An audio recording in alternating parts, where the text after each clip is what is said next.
Halo teman-teman, perkenalkan nama saya Darlin Angelina Christy dan pada video kali ini saya akan menjelaskan mengenai Project Artificial Intelligence tentang Artificial Neural Networks.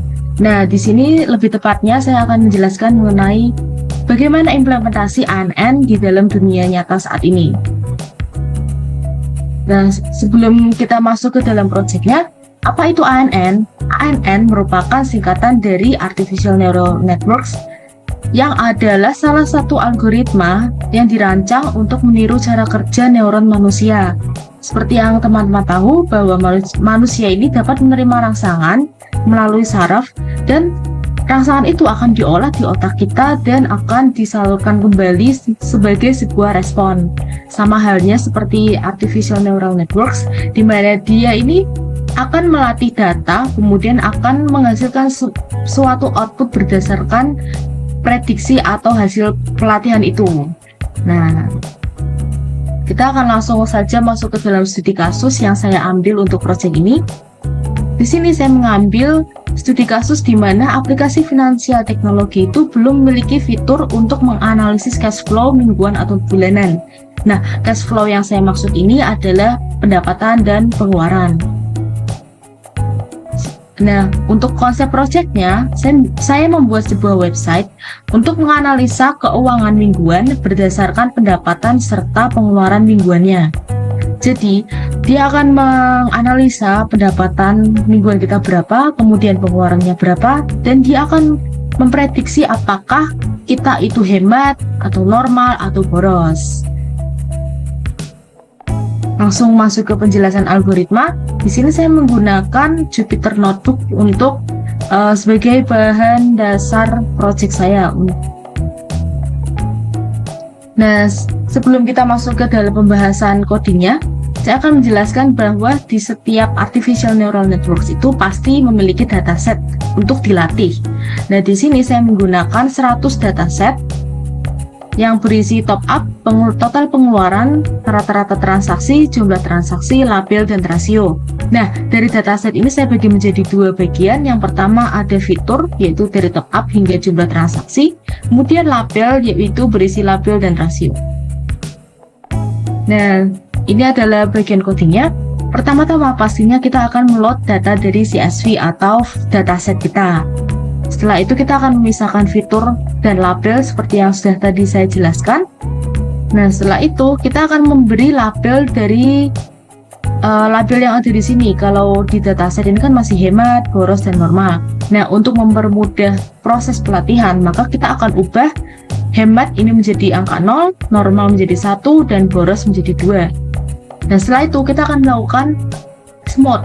Smooth itu merupakan salah satu cara untuk menyamakan atau menyeimbangkan sebuah data yang imbalance atau yang tidak sama. Contohnya seperti ketika kita memiliki data hemat sebesar 35, normal 35, dan boros 30. Dan itu data itu kan tidak sama. Nah, maka kita akan menggunakan smooth untuk menaikkan jumlah data boros itu menjadi 35 juga. Jadi dia seakan sama seperti hemat dan normal.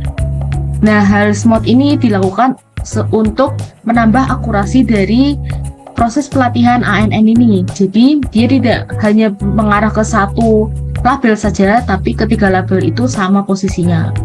Setelah itu kita akan bagi data. Di sini saya membagi 70% ini untuk training, kemudian 30%-nya ini akan saya gunakan untuk testing. Setelah itu kita akan langsung masuk ke dalam pelatihan model ANN-nya. Di sini saya menggunakan MLP classifier. MLP itu merupakan multi-layer perceptron di mana dia memiliki forward pass dan back propagation. Nah, maksudnya apa nih? Jadi MLP ini akan mengolah satu-satu datanya dan dia akan mengecek apakah hasil prediksi dari model ini sudah akurat dengan dataset. Nah, jika belum, maka dia akan melakukan back propagation untuk mengulangi hal yang sama hingga outputnya itu menjadi akurat dengan dataset. Di sini saya menggunakan hidden layer. Hidden layer ini ada dua. Yang pertama ada 64 neuron dan yang kedua adalah 32. Kemudian untuk max iteration ini adalah pengulangan maksimal ketika model ini dilatih. Kemudian di bagian bawah ini ada model fit, dan di sini adalah bagian pelatihannya. Setelah kita klasifierkan di bagian atas, di sini adalah proses untuk pelatihannya. Setelah pelatihan itu selesai, maka dia akan mengevaluasi dari 30% yang akan dites di atas ini, dia akan dievaluasi di bagian bawah sini apakah hasilnya itu akurat atau tidak. Nah, setelah itu ada bagian selanjutnya, ini berhubung dengan website saya. Di sini kita akan mendapatkan weekly summary dari sebuah user. Kemudian di sini kita akan ekstrak usernya. Kita akan mengambil top up, jumlah pengeluaran, jumlah transaksi, dan rata-rata pengeluaran. Nah, di bagian sini dia akan mendapatkan sebuah feedback dari AMN yang sudah kita latih tadi. Dia akan menggunakan model .predict karena model ini yang tadi sudah kita latih di bagian sini. Kemudian dia akan memberikan label sesuai dengan hasil prediksinya. Yang tadinya 0 dibuat hemat, 1 jadi normal, 2 menjadi tinggi atau boros. Nah, selanjutnya ada hasil atau implementasi dari project saya. Di sini bisa dilihat top up mingguannya 100.000, pengeluarannya sekian, dan feedbacknya adalah pengeluaran cukup normal. Ya, yang kedua ada top upnya 50.000, pengeluarannya sekian, dan feedbacknya itu Anda tergolong hemat. Seperti itu teman-teman. Nah, mungkin sekian dari saya.